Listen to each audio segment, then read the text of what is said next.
Chapter 11. You are listening at Novel Full. Audio. Fated reunion. Why do you look so shocked? I've been looking forward to our reunion for all this time, Brandon said before flashing me an enchanting smile. What are you going on about? I snapped as I glared at him. Why don't we sit down and talk first he said before trailing off as his hands gestured to the large burgundy leather sofa set located in the middle of the living room. Why am I talking to him? I should just turn and leave. I could see the king-sized bed through the ajar door to the bedroom connected to this living room. However, just like all those times before, my body couldn't move when I felt his stone-gray eyes looking directly at me. Brandon's hand snaked out and quickly grabbed my wrist before he dragged me behind him, leading me to the sofa. He pushed me softly onto one of the seats before he took his seat opposite from me. The sight of him sitting crossed-legged with the fingers of his hands laced together reminded me of the past that we share. It's been a while since we last met, Elena. Around 2 years now. Brandon asked needlessly. Why are you here? Where is my husband? I snapped at him. Your husband? That loser won't be turning up. Brandon replied without a care. What is going on? I asked as I narrowed my eyes at him suspiciously. Instead of answering my question, Brandon narrowed his eyes and stood up from the sofa. You don't have to pretend that you're in love with your husband when you're not, he said with a chuckle. How does he know about that? He's still my husband. I said defensively. Is that the only thing holding you back? Brandon asked as he cocked his head slightly to the side and smiled at me. I used to think that it was so adorable when he did that, but not anymore. What are you saying? I asked. If it is, then you don't have to hold back anymore. That man, he's no longer your husband, Brandon said with a smirk. He pulled out some papers and threw them onto the table between us. I gasped in shock when I saw the title on the papers. Divorce papers. And it's signed by my husband. My husband wants to divorce me. What have you done? I snapped as my hands quickly picked up the divorce papers. Me. I just granted you the freedom that you long for, Elena, Brandon said with a proud smile. This man. He's just as crazy and reckless like before. L.RG, this is crazy. I'm going home. I cried out loudly. You can't. Our business here is far from over. The night has just started. Brandon said, clearly amused. What do you want? I snapped at him. Don't you already know what I want? Brandon asked as his eyes glanced over to the bedroom. Does he truly expect me to sleep with him just because he got George to finally sign the divorce papers? Is that it? You know, it was good meeting you after all this time, but I will have to politely decline your offer, I replied as I stared at him pointedly. Brandon threw back his head and laughed loudly at me. He laughed so hard that I thought he was going to choke and die. His face turned slightly pink, and I watched in annoyance before I got up and headed straight for the door. I could hear his laughter from behind me as my hand grabbed the door handle and turned it. It's locked. What? Wasn't it supposed to open from the inside? I started to panic a little as my hands tried to figure out the locking mechanism of the door. It won't unlock unless I order it to. This suite, my princess, is exclusively used by me. It is never rented out to any guests. Don't worry, I don't blame you for not knowing that, Brandon explained casually.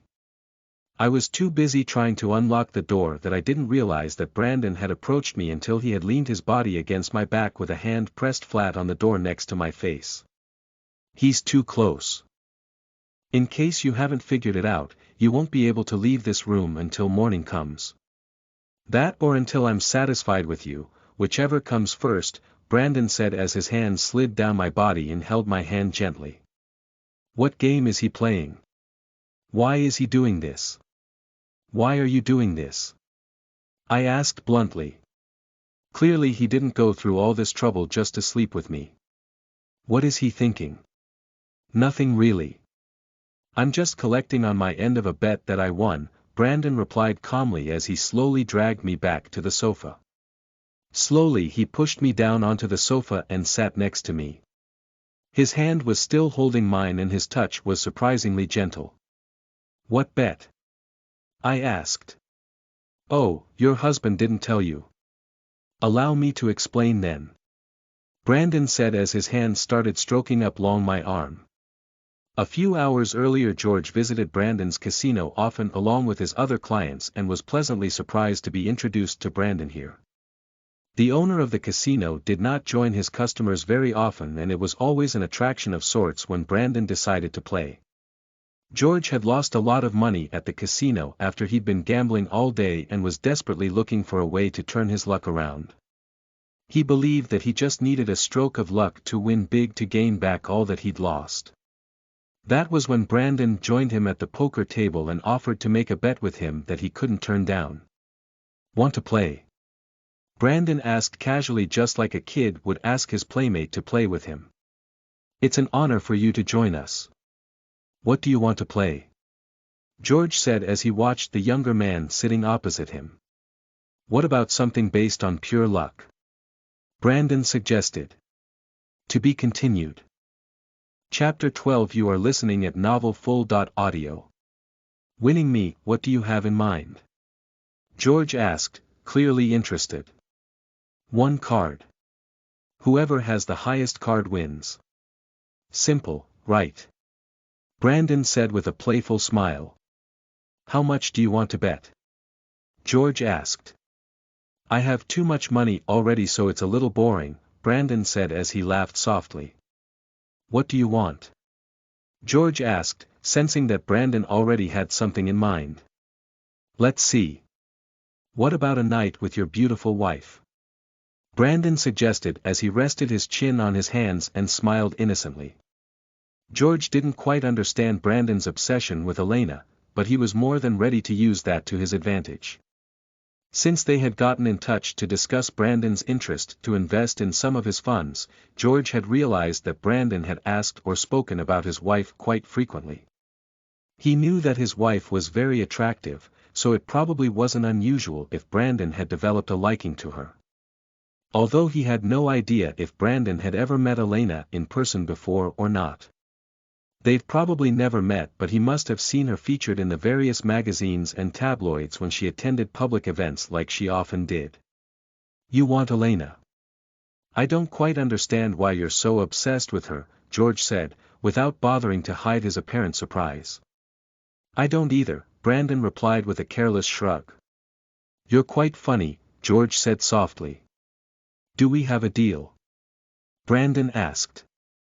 "Depends on what you're offering to bet in return," George replied, knowing well how to negotiate. "What about this casino, this hotel, this entire business, and all assets to my name?" Brandon said, all smiles. "Are you crazy?" George asked, although he was excited about the proposal. "Isn't that what they always say about me?" Brandon said with an amused laugh. George knew well what everyone said about Brandon. This guy was crazy and reckless to the core. "You'll keep your word?" George asked to make sure. Brandon could sense the greed from George, and he knew that he had already won this bet. His mind was already thinking about how he would spend the time later tonight with Elena. After all, they haven't met for around 2 years now. He wondered if she had changed. She probably has, and that excited him more than anything. Without a care in the world, he started smiling to himself as he thought of the pleasurable night that was waiting for him. "Of course. I always do. There are plenty of witnesses here too, so we'll both have to keep our words," Brandon said as he gestured with his hands to the onlookers that had flocked to surround their table. "Deal," George said with a smile. I stared at Brandon in disbelief after he had finished telling me his story of what had taken place a few hours before at the casino next to this hotel. "Basically, that bastard husband of mine lost a card game and so I had to spend the night with Brandon."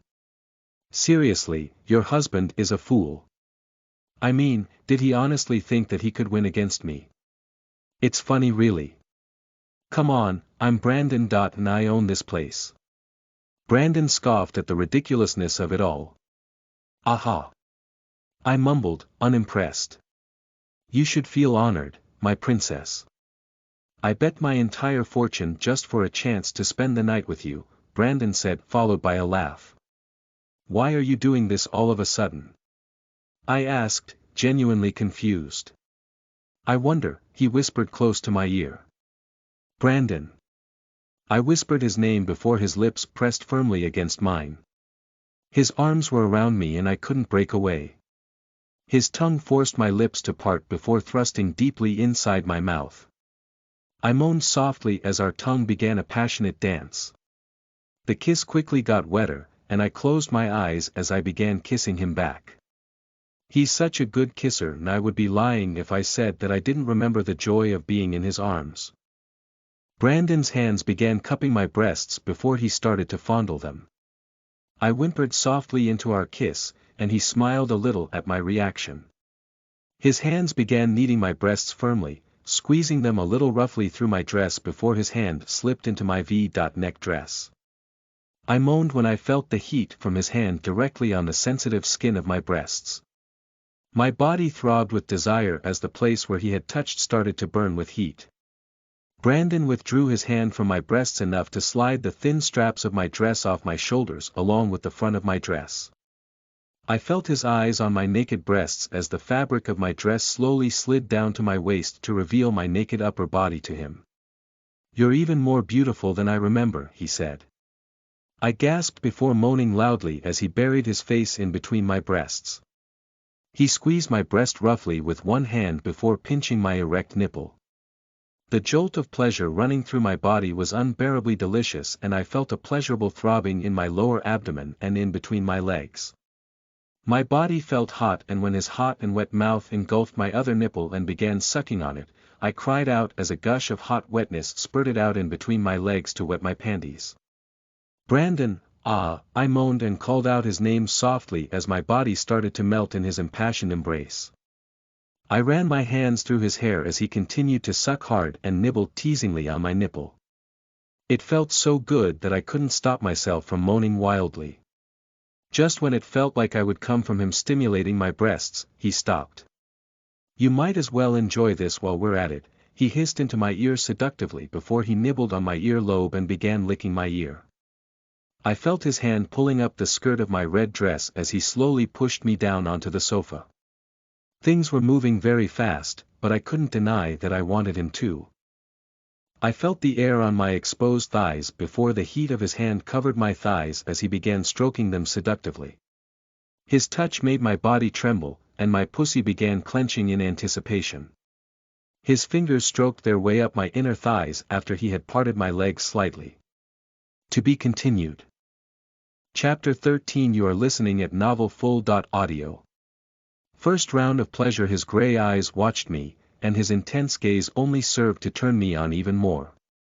I called his name softly without knowing what else to say as his fingers slowly approached the wetness in between my legs. Brandon. Maybe we should stop. I said hesitantly. When you're already this wet? Are you sure? You've completely soaked your panties, he responded as his fingertips began stroking my wetness through my thin lace panties. Ah, no, don't touch me. There, I whimpered weakly. His fingertips stroking my love opening through the thin fabric of my panties felt so good. As if he knew how good it made me feel, his fingers applied more pressure as it pressed against me. You mean, you want me to touch you directly, don't you? Brandon said knowingly before he chuckled a little at me. Suddenly, my panties were sliding down my legs and soon it was completely removed from my body. His hands were on my thighs before he spread my legs wide apart. I cried out at the suddenness of my legs being yanked open. His hands were quickly in between my legs and soon I felt the touch of his fingers stroking along the wet slit of my pussy. Ah, oh, I moaned in ecstasy as I felt my pussy getting even wetter than before. I love your moans. Moan louder for me, Elena, Brandon said. I moaned louder as his skillful fingers began stroking the sensitive nub in between my legs. Intense currents of pleasure shot through my entire body as he stimulated my swollen clit. I parted my legs wider as I laid under him on the sofa before thrusting my hips upwards invitingly towards his fingers. Brandon knew exactly what I wanted and was willing to give it to me. He thrusted 2 thick and long fingers into my wet hole, making me cry out his name loudly. His thick fingers stretched my love hole as he plunged them deeply inside of me. My hips jerked at his sudden entrance and then he was thrusting his fingers in and out of my hole. The fast and deep strokes felt so pleasurable that they made my legs feel weak. "Your pussy is sucking in my fingers, Elena. Do you want me to fuck you right now?" Brandon asked as his fingers stirred up my wetness. It felt so good, I couldn't stop my hips from moving as it thrusted up and down wildly. I wanted to come so badly already. My pussy clenched around his fingers as it hit my G-spot over and over. It was like he could remember where it felt good for me, and he was actively using that knowledge to make me his sex slave. Brandon. Ah. I cried out even louder than before as my pussy spasmed and I felt my orgasm approaching. Suddenly, Brandon jerked his fingers out of my love hole, and I cried out in frustration and disappointed. I was so close, and I bet that he knew it too. I heard Brandon unbuckling his belt and knew that he was undressing himself. When he returned to me, he only had his signature black turtleneck sweater on. I didn't have the time to reminisce about our past love affair when I felt his hands on my waist. He flipped me onto my stomach before raising my hips up. I moaned softly as his warm palms cupped both sides of my hips. I could sense his presence close behind me and knew that he wanted to take me from behind. He pulled the skirt of my dress away to fully expose my ass to him and I sucked in a deep breath while I braced myself for the impact of his entry. Brandon moved even closer to me and then he positioned the thick head of his cock at my throbbing entrance. Brandon pounded his cock into my wet entrance in one forceful thrust that plunged his entire length into my pussy. I cried out at the sensation of his cock stimulating the walls of my pussy. He felt so big and thick inside of me. Was he always this big? Brandon began moving his hips as he thrusted his cock in and out of my hole while his hand held my hips in place. The force of his wild thrusts rocked my body as he rammed his cock deeply into my cunt. Ah!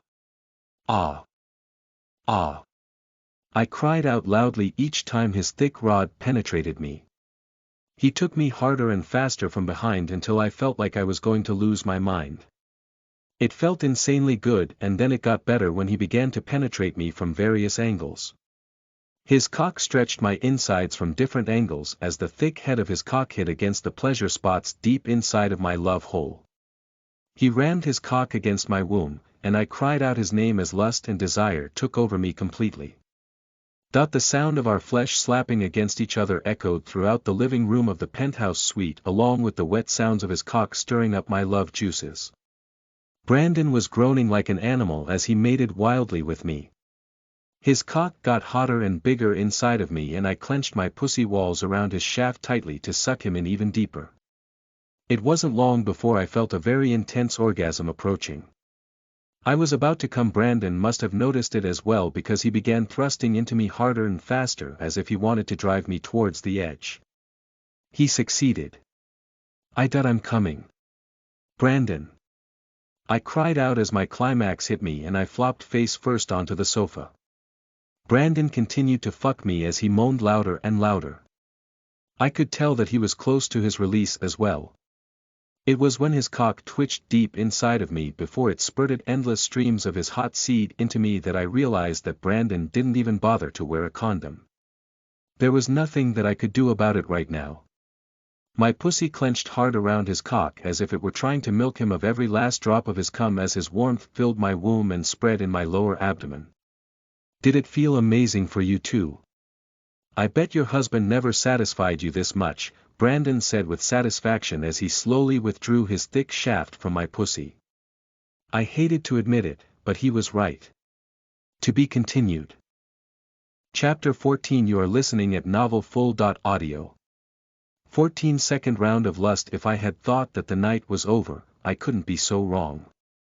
After he saw that I had rested enough and was able to catch my breath, Brandon was all over me again. No more. Please. I can't take any more. I pleaded breathlessly. Stone. Gray eyes just narrowed at me before his handsome face bent down and captured my lips in his.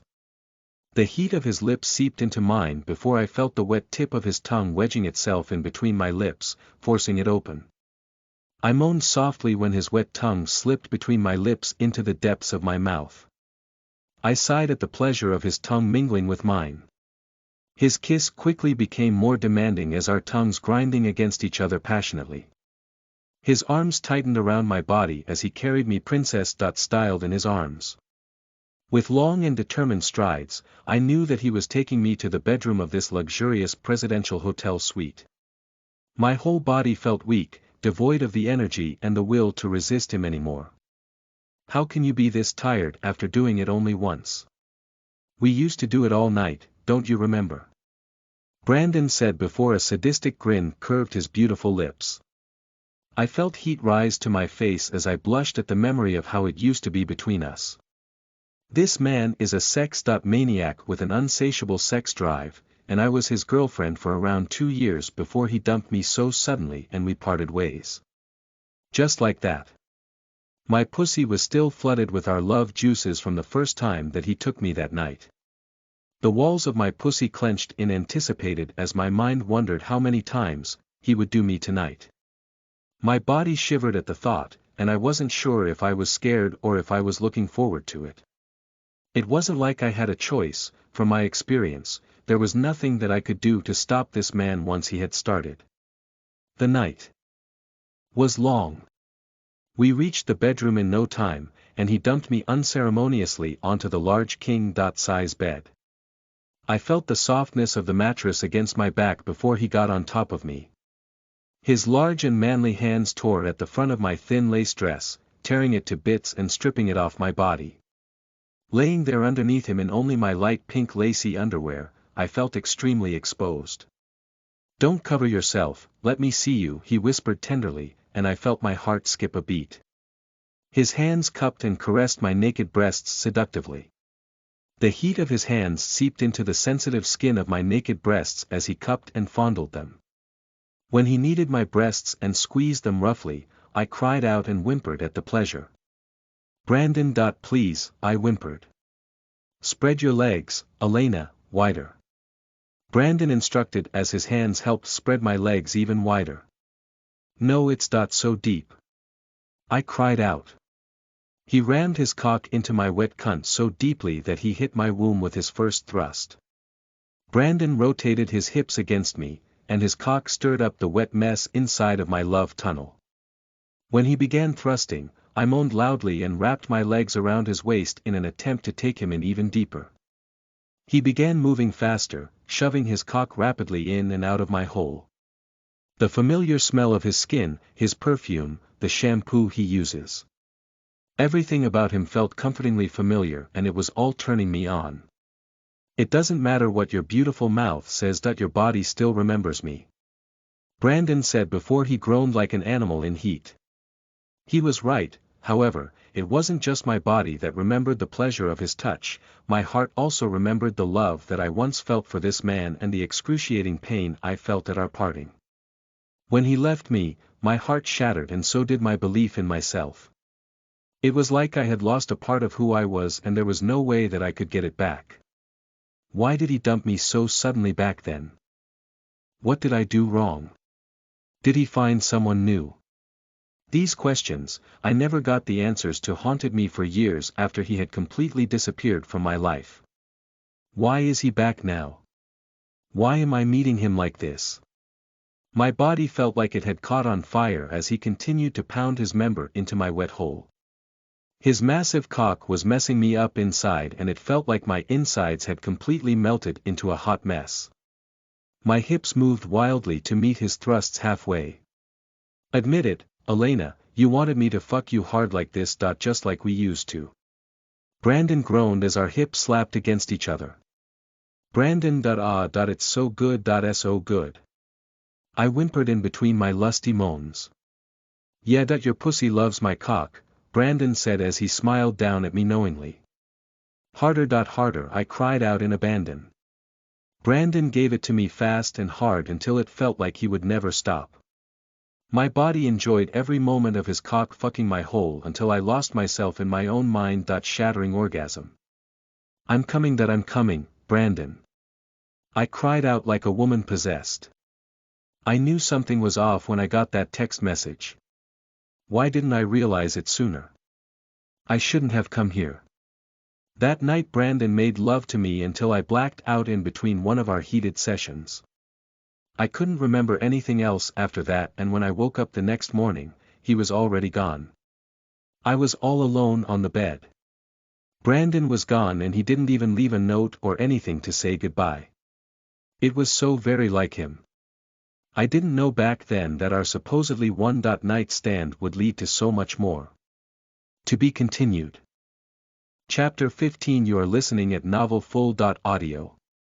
15. Fraud. Back to the present morning arrived along with loud knocking sounds on my bedroom door. That was what woke me up from my restless sleep. I didn't mind much because I wasn't able to go to sleep anyways. This was the first time in a long while that I welcomed the arrival of the morning.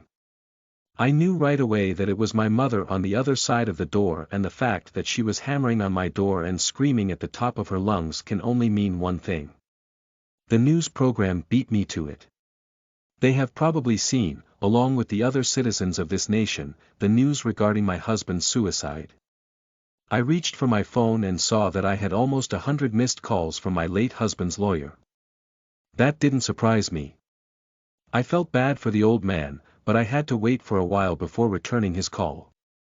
First, I have to deal with my hysterical mother who was still banging her fists against my bedroom door. "Good morning," I said as I opened the door. "This isn't the time for good mornings." "Is it true? George took his own life. Do you know anything about this?" My mother fired her questions at me in rapid succession. "Oh please," I muttered as I pushed past her to walk through the bedroom door. "You're going down to explain to us exactly what is going on," my mother demanded loudly as she chased after me. Ignoring her outburst, I continued walking towards the stairs before heading to the first floor. Father was naturally waiting in the living room where he sat on the sofa right in front of the television. "What does that mean?" my father asked, referring to the news of my husband's suicide that was being shown on the television. "You'll still inherit everything that he has, right?" my mother asked with widened eyes. "I guess," I murmured. To be honest, I had no idea, and I didn't really care. "You two are legally married. We were there when you two signed the marriage certificate."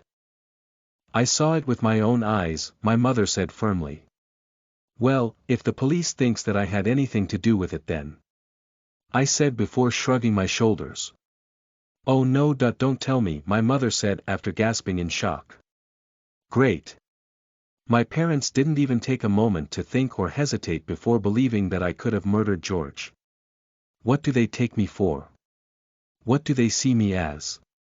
I smirked at them. Why did I even need to ask when I already knew the answer? To them, I was nothing more than a girl that they adopted so that they could train me up and sell to a rich man under the socially acceptable package called a perfect wife through a contract called marriage.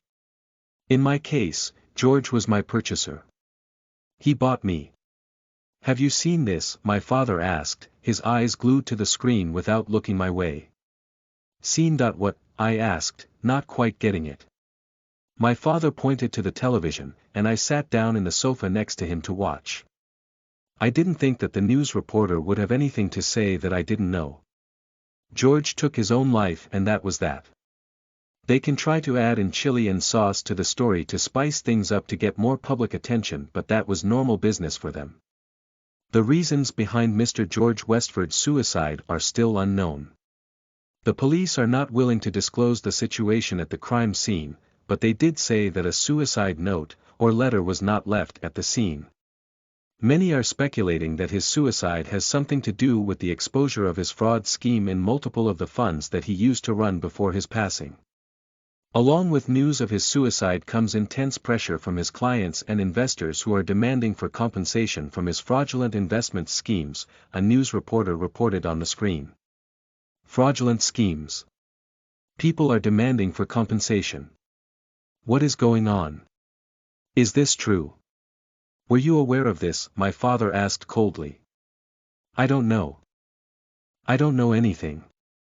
I replied, honestly.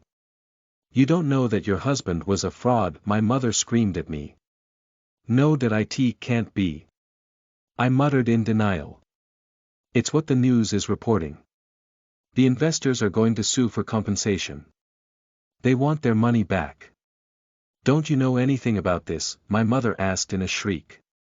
No, I don't know anything. George never told me anything. I replied truthfully. As if on cue, my phone started ringing. He was the man that I was about to call, George's lawyer. I stood up and marched off somewhere where I could talk to him in private. I felt my father's eyes on my back as I marched out of the living room.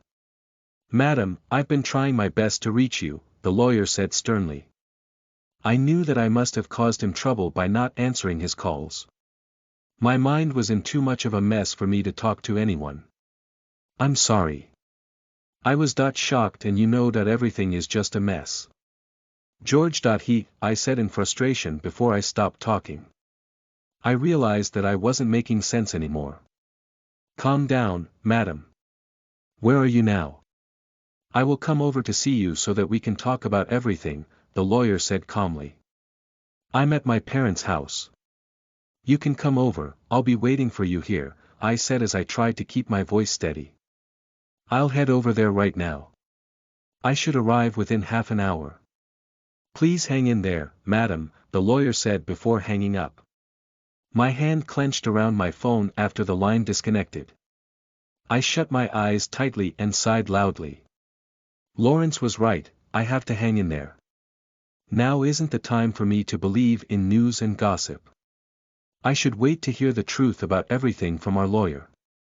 I made my way back to the living room and found my mother and father sitting at the sofa with very stressful looks on their faces.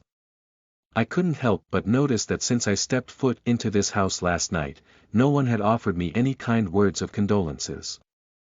No one asked how I was feeling or if I needed any help. Both my parents clearly didn't care about how I was faring in this messy crisis. To be continued. Chapter 16. You are listening at novelfull.audio.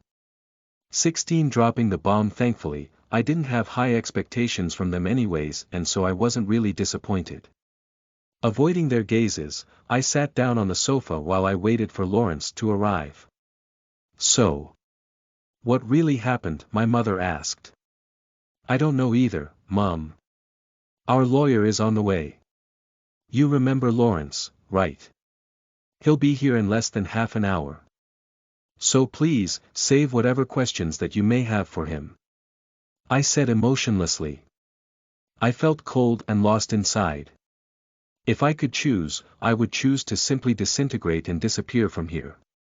Their questions made me feel sick. Their lack of sympathy or feelings made me feel disgusted. It was obvious that all they were worried about was how much money I would walk away with from George's death. Lawrence was true to his word and arrived before the half-hour mark.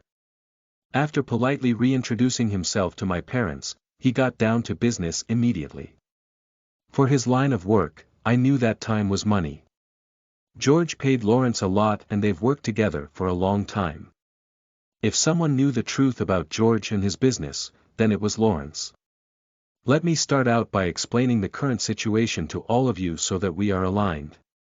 Then we can decide on how to proceed further, Lawrence said, getting right to the point. Okay. I mumbled softly. Mr. Westford has been having financial difficulties for the past year or so. As a result of poor financial performance in the hedge funds that he manages along with investments in real estate, he started misinforming his investors and committed some fraudulent activities. The investors have sued for compensation while the banks are also suing to get the money that they loaned to him back. The court has ruled recently that Mr. Westford has to pay back quite a large sum of money. Lawrence explained grimly. How much? George has a lot of money, so. My mother jumped in immediately. Well, he did have a lot of money but in the past year due his spending. Lawrence replied. You mean his compulsive gambling. Not his spending. I quickly corrected. Yes, that too. Let me skip to the end result. At his death, Mr. Westford's wealth is in the negative zone. In other words, even after accounting for his assets and all sources of wealth, Mr. Westford is around $700 million in debt, Lawrence concluded. $700 million in debt. What? Are you being serious? I cried out in shock. Did I hear that right? George is in that much debt even after taking into account all of his assets. Impossible. George has so many assets. Land, buildings, jets, gold, diamonds, and everything else. Yes, madam. I regret to inform you that because of his gambling, he's been selling off his assets for a while now to fund his adventures. There isn't much left at the time of his death, and when we take into account his debt, we land at around $700 million without a doubt, Lawrence reconfirmed the worse. Impossible. This cannot be happening to us, my mother yelled loudly before she burst into tears. I was too shocked to react to my mother's outburst. My entire face felt numb, and the numbness was slowly spreading to the rest of my body.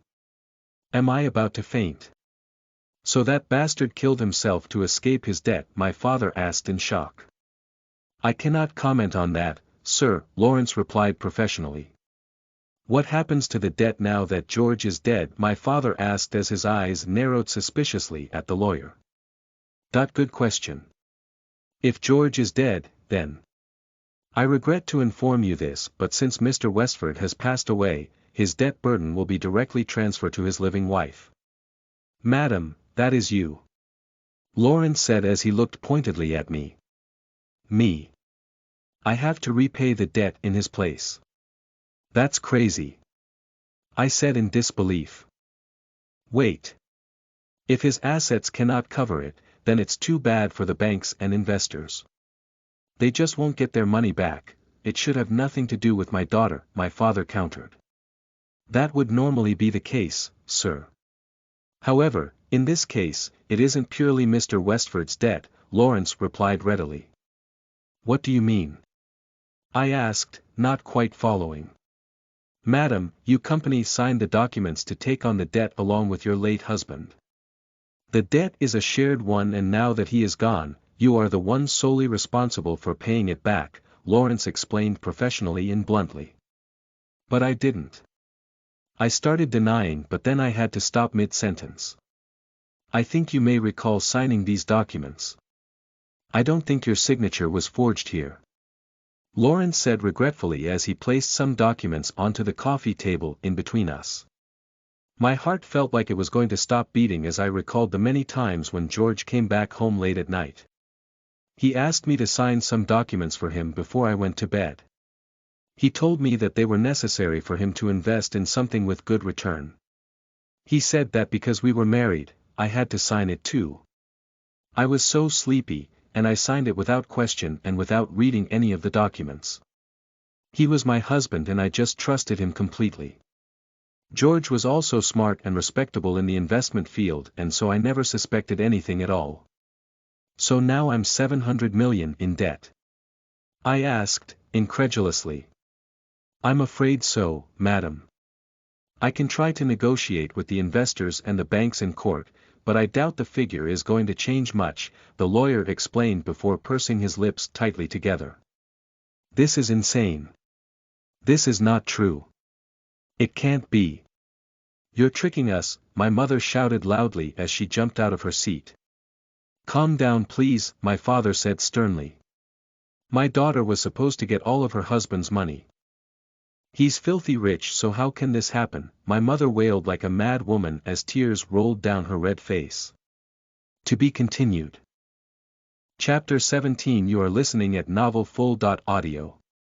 17. End of all lies. My mother continued to yell nonsense at Lawrence as she refuses to accept what he had just said. All the while, my father was silent, and he seemed to be deep in thought. I was grateful that he didn't say anything to make the situation worse for me. There was no way that I could pay back $700 million of debt. I mean, I didn't even have a job. I was just a housewife that lived the high life as I acted out the role of George's perfect wife. While my mother bombarded Lawrence with her tantrum, my father pulled out his phone and started calling someone. I glanced over at him and wondered what he was doing at a time like this.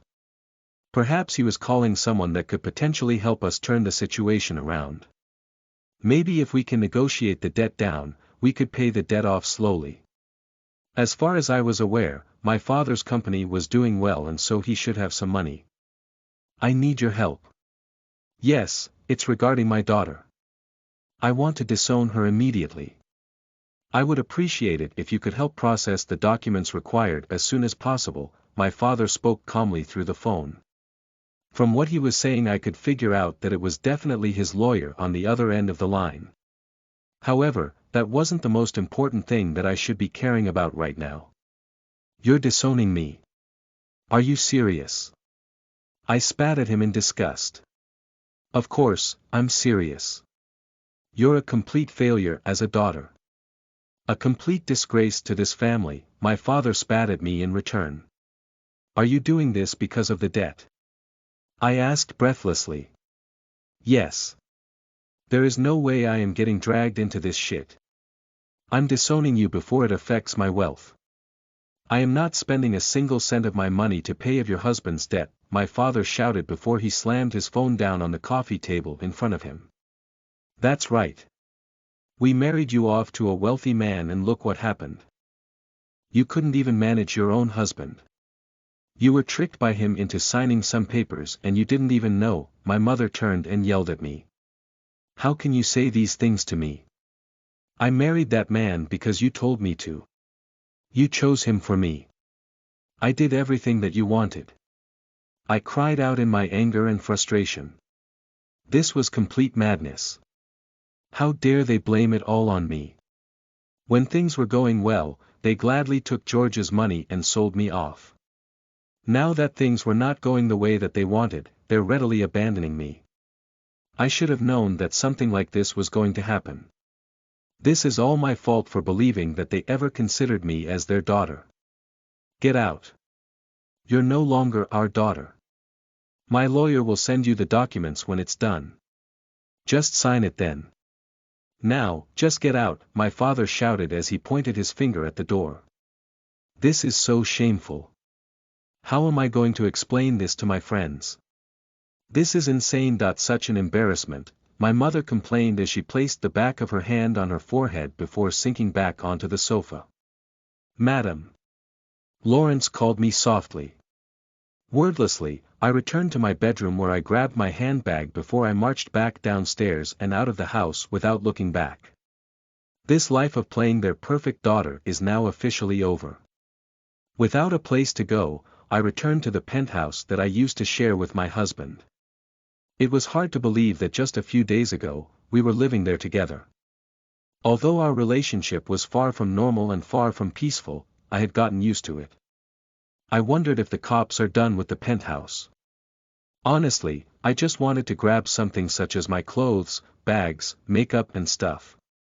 After that, I should head to a hotel and stay there for a few days until I figure out my next move. To my surprise, there were many people in the penthouse, and they were busy moving and packing things. My eyes widened in shock and slight confusion at what was happening. The people were so focused on their work that they didn't pay any attention to me at all. Did they not know who I was? Excuse me. What are you doing here? I asked. We're movers. We were hired to pack and move everything out of this place, a man replied. Sorry, but who ordered you to do this? This is my penthouse and the things that you are packing and moving away are my belongings, I said as I gestured to the things that they have packed away. I see. So, you were the owner of this penthouse, right? I thought you were already informed, but this penthouse is going to be sold off along with everything that is in it after it has been appraised. You know, to pay off the debt, the man explained before smiling tightly at me. What? They're forcing us to sell everything. I asked in disbelief. Yes, madam. Apparently, that is the case here, the man said with an uneasy smile before he handed me some documents. This is ridiculous. I'm going to grab my belongings. My bags, my clothes, all my jewelry. I said heatedly as I shoved the document back into the man's hand. You can't do that, madam. Everything here will be appraised and sold including your bags, clothes, jewelry, and everything else, the man repeated. No. I will never allow that. You have no idea how rare these bags are or how much trouble it took for me to win the auction for these jewelries. These bags are all limited edition and for this brand, people wait years on the waiting list just to get their hands on one. You just don't understand. I said quickly. I do understand that it is unfortunate for you, Madam. But I'm just doing my job. Now, if you will please step aside so that we can get on with our work, the man said before he got on with his job. To be continued. Chapter 18. You are listening at novelfull.audio. 18. Nowhere to go. I gasped in shock as my mouth hung open at the inconsiderate attitude of the man. Staring at his back as he walked away from me, I wanted to scream at the top of my lungs. Everything that I own is being taken away from me. My branded bags, shoes, clothes, jewelry, art pieces and everything else. The staff started shooing me out of the penthouse. It was such an embarrassing and depressing situation that I just couldn't bear staying in there any longer.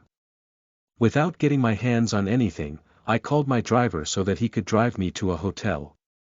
I didn't know back that from that point on, my life was about to fall into ruins bit by bit. The car arrived and I got in before sighing loudly. I leaned my head into my hand as I watched the scenery outside go by. The ride was peacefully quiet as we headed to one of the most luxurious hotels in the city. I remembered that George likes this hotel a lot for their oriental oil massage. Not that he could enjoy any of that anymore. Madam, the driver said. Yes. I responded. I'm not sure if your lawyer has informed you, but today is my last working day here, Liam said, sounding regretful. Huh? Why is that? I asked cluelessly. Well, I've been laid off and although my last day is the end of the month, I cannot serve you anymore because the car will be gone tomorrow, he said sadly. The car will be gone. What do you mean? I asked in pure confusion. I heard it's to pay off Mr. George's debt, madam. Liam replied softly. Oh. I murmured. They're even taking away my driver and the car. I wasn't sure if I wanted to cry from stress or laugh at the ridiculousness of it all. It's just like they say. One day you could have it all, then the next day you could lose it all. Thankfully, we arrived at the hotel soon after. I said goodbye to the driver and doubt that I would ever get to see him again. It was so sad for us to part like this, but I had other things that I needed to deal with. After getting out of the car, I headed for the hotel's reception to check that in. The presidential suite please. I said as I passed the receptionist my credit card. The receptionist seemed nervous as she looked me up and down. I guess she must have seen the news about George and all that. Unfortunately, I attended public events with George a lot and many knew my face well. Failing to get my hands on a pair of sunglasses from the penthouse was a fatal mistake. I could have used it to at least partially hide my face. It's good to see you again, madam. Thank you for your card, we will only charge the deposit as per the procedure, she explained politely. Sure. I replied as I played with a strand of my hair. The receptionist worked to swipe my card as I played around on my phone to pass the time as I waited for her. It was taking a while and when I looked up, I could see that she was fidgeting like something was wrong. Is something the matter? I asked. This must be some kind of mistake or error, but the payment isn't going through, she said with an apologetic smile. Huh? You mean my card is being rejected? I asked as a sense of dread started to take root in my stomach. Why? Yes, madam, she replied. Maybe the card is broken. Try this one. Or this one. I said as I gave her a couple more of my other credit cards. I watched as the young woman tried my other credit cards one by one just to see all my cards getting rejected. What is going on? The receptionist returned the cards to me with an apologetic bow. By that time, I had suffered too much humiliation and I could feel many pairs of eyes on me. I quickly took the cards back from her before exiting from the hotel's lobby. I needed to call my private banking agent. Why is this happening all of a sudden? What do you mean all my assets are frozen? I can't use my credit cards either. I can't use anything. I can't withdraw my money. That's absurd. I said in shock. That's the order from the court and we have to comply as the bank. Also, for your next call, please reach out to the general contact number for the bank. I can no longer act as your private banking agent due to insufficient funds in your investment portfolio, the banker said as he brushed me off. Yeah, sure.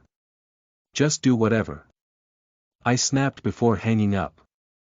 I swore fluidly underneath my breath as I closed my eyes.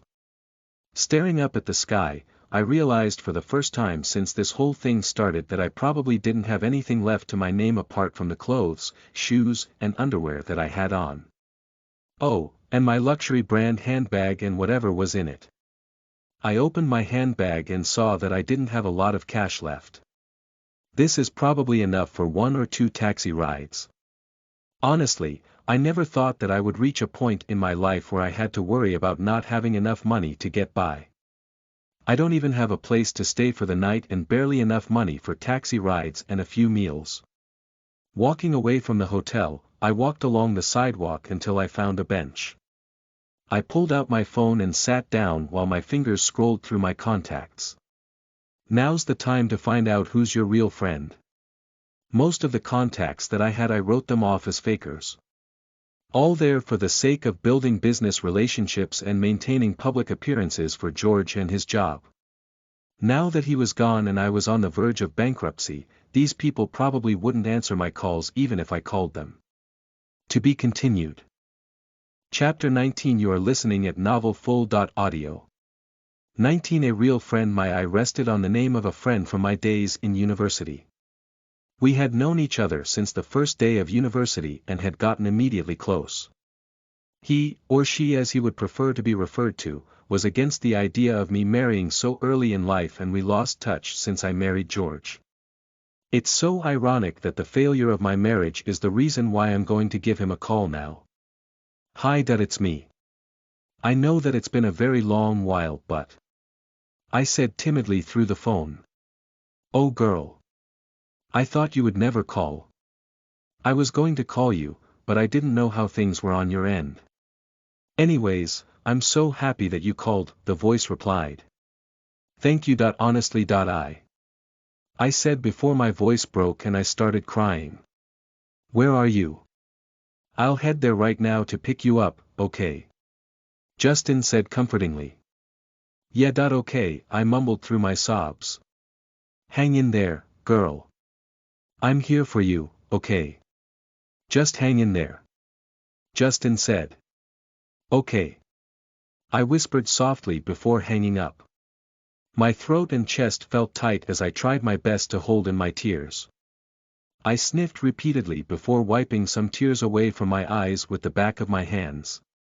Closing my eyes, I tried to take deep and long breaths to calm myself down.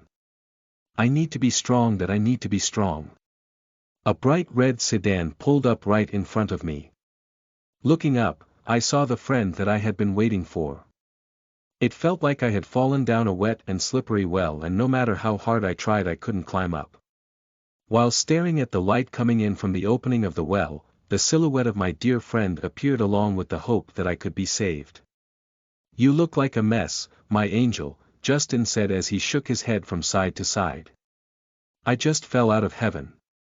I muttered as I tried to smile bravely at him. The landing must have been tough from that height. Justin said before pursing his lips. He got out of the car and came over to me before throwing his muscular arms around me. The sweet floral smell of his perfume enveloped me, and I hugged him back. If you have a friend who you can count on in times of crisis like this, the life you've led wasn't a complete failure, or so I would like to believe. Let's get in the car. I'll take you back to my place for now, so dry your tears, okay? You'll ruin your beautiful face, and we can't have that, Justin said as he pulled me to my feet and led me to the car. While in the car, I tried to give Justin a download of what had happened in my life after my graduation from university. It was hard for me to keep talking without bursting into tears. However, I felt like I would go insane if I didn't keep talking. You don't need to talk about it if you don't want to, Justin said before glancing over and smiling a little at me. I must have looked like I was in so much pain to him. However, I did owe it to him to tell him my version of the story. When I was married to George, he didn't like it when I spent time with my friends who weren't exactly from the high society. He would say that it would look bad if I hung around those people.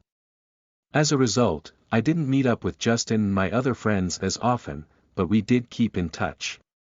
Clearly following George's advice as a huge mistake. Now that I'm in the deepest dump ever, it's those people that were willing to help me and none of the connections that I had formed in high society. What a rotten joke. We arrived at Justin's condominium after a while of driving. I followed him up to his room, which I found out was much larger and well decorated than I had imagined at first. Not like I was looking down on him, but I didn't know that he was doing this well for himself. Wow. This is a very nice place, I said as I looked around. Sit down and just rest, girlie, Justin said as he gestured to the sofa in the center of the living room. I wondered what Justin was doing for a living now. If I remembered correctly, his parents owned a mid-sized company that dealt with importing and exporting. Of course, I didn't know much beyond that. Last I heard, the relationship between him and his parents were strained because of his career aspirations and to a certain extent, his sexual preferences. Personally, I loved the fact that he was gay. It made him feel like a sister that I never had. I'm sorry about everything, I said softly as I hung my head low. I felt so ashamed of myself, and I didn't have any excuse to offer to defend myself. I was wrong. Period. It's not your fault. I'm not mad at all. Listen, who you choose to marry isn't any of my business, girl. It's okay. We all make mistakes and I'm not here to rub it in. Plus, I know that most of this was your parents' idea anyways, Justin said reassuringly. Still, that I'm sorry, Justin, I said truthfully. Don't worry about it. We're friends. I love you. Just get some sleep, you look like you've been through a hurricane. Justin exclaimed in his booming voice. I think it's a lot worse than that, I said teasingly. It did feel like it was a lot worse though. Oh, that I can't say that I can imagine, Justin said with a soft laugh. Honestly, I don't know where to go from here, I admitted. I know that you're crushed about losing George and everything else that came with it, Justin said, sounding empathetic. It's not just that. The thing is, George left me a debt of around $700 million, and this is after selling off every single thing that we both have to our name, I announced. What? Are you serious? Justin cried out in shock as he placed a hand over his chest. Yeah. Everything is gone. Even my handbags, my shoes, everything down to like my branded silk underwear, I guess, I said sarcastically. Well, I did tell you that those $1,000 panties were a bad idea, Justin reminded me. You were right, I said as I clapped my hands together and laughed at his joke. Holy girl, what are you going to do now? He asked. I don't know. I'm not stupid, and I realize that my situation is shittier than a pile of shit right now. I married George right after my graduation, so although I have a degree in business, I have absolutely no work experience. Unless you count dressing up pretty and building up connections with the rich and famous a job, I said, followed by a depressing sigh. Actually, there's a job similar to that, and it pays really fucking well, Justin said as his eyes widened in excitement. What is he talking about? Is there really a job like that? To be continued. Chapter 20. You are listening at NovelFull.audio. 20. An ordinary day roughly 3 months later. Adrian. I moaned passionately as my hands clutched at his auburn red hair. I bit my lower lips to stifle my lewd moans as I spread my legs a little wider while Adrian buried his face in between my legs. His skillful tongue and lips continued to pay loving attention to my sopping wet pussy. I felt my nipples hardening as he ran the tip of his hot tongue up and down the length of the wet slit in between my legs. He's turning me on so much. I'm already so wet for him, and the places that he had touched, kissed, and licked felt like it was burning on fire. My legs felt weak, and my breathing was labored as I panted and moaned loudly in his office. When I visited him at the hospital and met him in his office, we had other plans in mind that did not involve him passionately kissing me before lifting me up onto his desk and seducing me like this. His tongue on my pussy lips felt amazingly pleasurable, and I couldn't wait for him to give me more pleasure. I whimpered his name, and Adrian flicked the tip of his tongue on my swollen and sensitive clit before sucking on it roughly. Adrian. Ah. I cried out his name loudly at the intense sensation of him sucking on the small sensitive nub in between my legs. His hands tightened their hold on my thighs, keeping them spread widely apart as I sat on his work table. My pussy immediately got wetter at his rough attention. He continued to suck on my hard clit, and I continued to whimper at the pleasure. My hand pulling his face closer to my core as I thrusted my hips towards his mouth and face.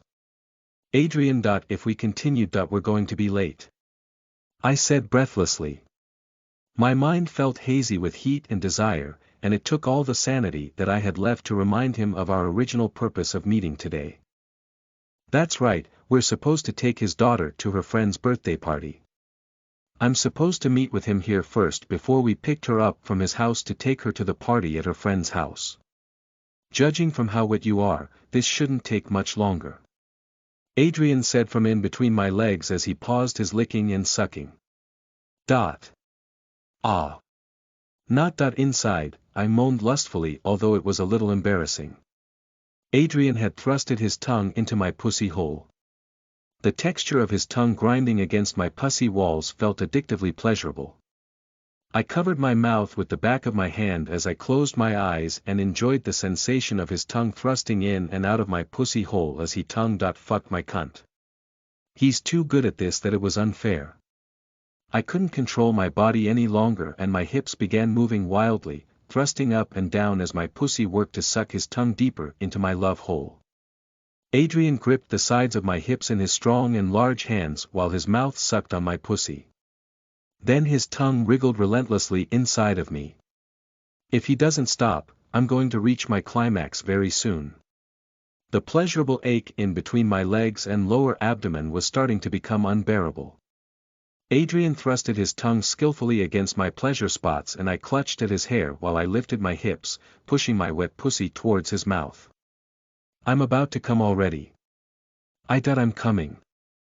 I screamed so loudly as I forgot about everything else but the pleasure that my lover was giving me.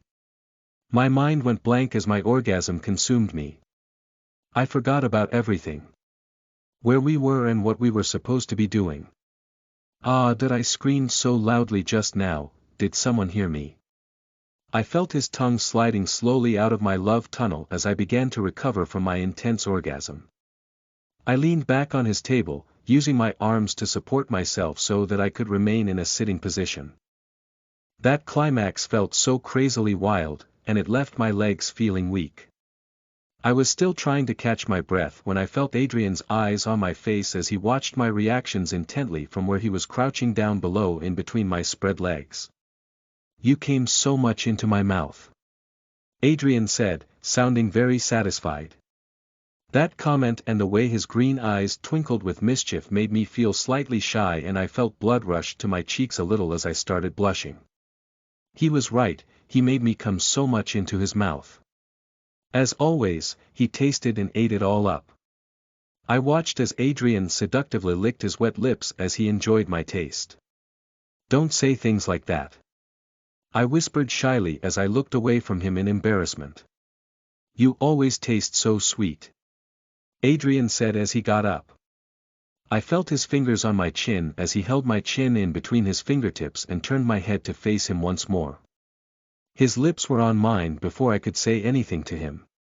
His tongue quickly invaded my mouth and I gasped a little in shock before moaning into his hot and wet kiss. He's making me taste my own love juices. His tongue grinded along with mine as it danced wildly in the depths of my mouth. The musky smell and slightly sweet taste of my own release filled my mouth and my senses as he continued to kiss me. I sighed as I relaxed and concentrated on enjoying his passionate and deep kiss. When he broke our kiss, my mind was in a daze once more. Adrian chuckled a little at the sight of my dreamy face as our lips parted. I opened my eyes to find his enchanting green eyes staring at me and I smiled sweetly at him. My name is Elena and at a young but no longer green age of 25, I'm a widow/divorcee with 3 rich and famous contract husbands. To be continued.